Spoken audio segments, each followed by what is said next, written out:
So I want to do a quick overview on outcomes and for your outcomes assignment and kind of how to process and think about how to create your outcomes.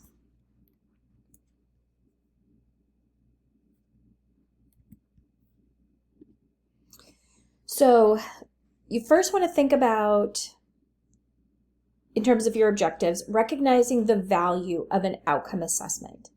I think we've all been to a business or had a service where we receive a survey in the mail or a phone call, or we're asked to wait after we make an appointment with a physician's office to take a survey after you've done something on ordered something online. So, we've all been exposed to a survey. That is your outcome. This is your outcome measure. How are you measuring the success of your program, your product, your idea, whatever it is? So we want to understand the importance of measuring outcomes for overall program evaluation. Even the surveys that we ask you to fill out at the end of each semester to evaluate the class that you've just taken. That then allows us to measure your satisfaction, how the delivery of the information, what did you get out of the program, so then we can evaluate our program and make those necessary improvements. So these are, the objectives for really thinking about outcome measures. So what it is an outcome measure, it is, like I've just said, a survey.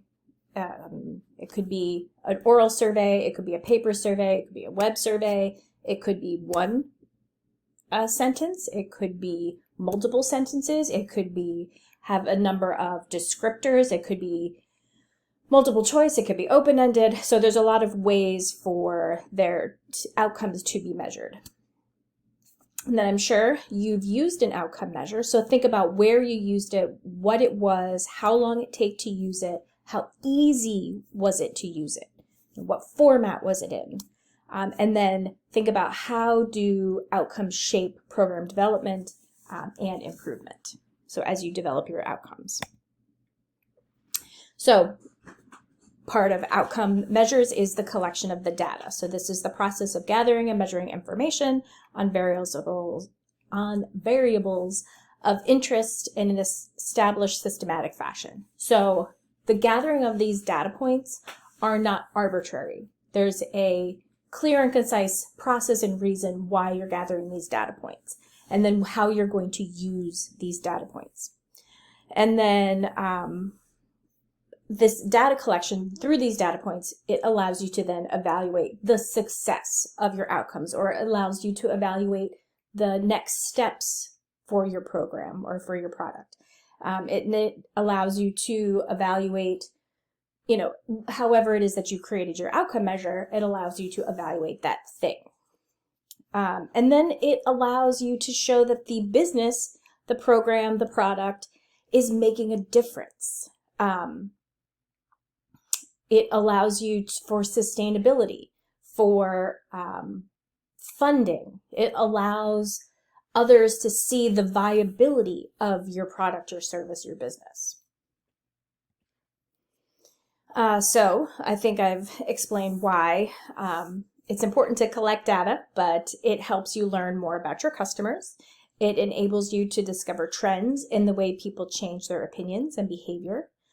It lets you segment your audience into different customer groups and direct different marketing strategies at each of these different groups. So if, for some of you, if you're doing a business related to,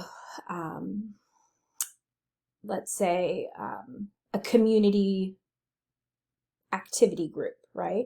And some of the part of the activity group might be for ages 5 to 7, and some of it might be ages 8 to 9. So within those different categories of people, there's different needs, and there are different, questions that you might ask them. The data collection can help facilitate decision making. It could help resolve any issues that you might be experiencing related to the quality of your product. So as I said, there's some different ways to collect data. You might use closed-ended surveys and questionnaires or open-ended surveys and questionnaires. You might do that one-on-one interview. You might do a focus group, which is similar to that one-on-one, but you've got a group of people in one room with a moderator, or you could have direct observation. This could lead to bias because if it's you're the business owner or the product developer, and you are observing the person using the thing, that could lead to bias. I meant to take this one out. This is not, but this is what I want you to look at. So these are the assignment details for your outcome measures assignment. So as you develop your outcome measure or your data collection tool, think about your business goals and your vision. How will you know that your business or program meets the goals you've developed? How will you know your customers are satisfied with your service? And then will they refer your business to friends or family members? So that's part of it. And as I've said, we've all called a business or a company and they've asked us to take a few minutes to complete the survey. So as you develop your survey, make sure you consider who will be completing it. Will it be the client or participant? Will it be a caregiver? Who is the person?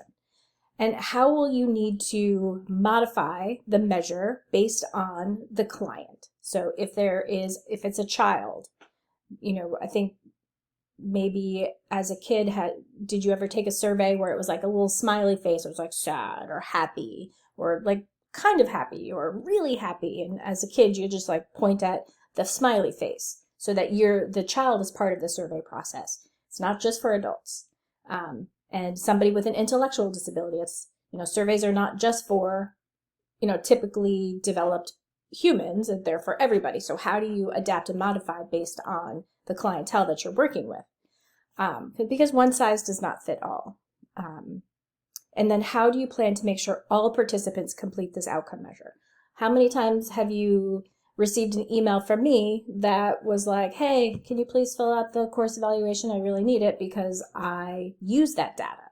And having one person fill it out is not a great cross-section of, the population.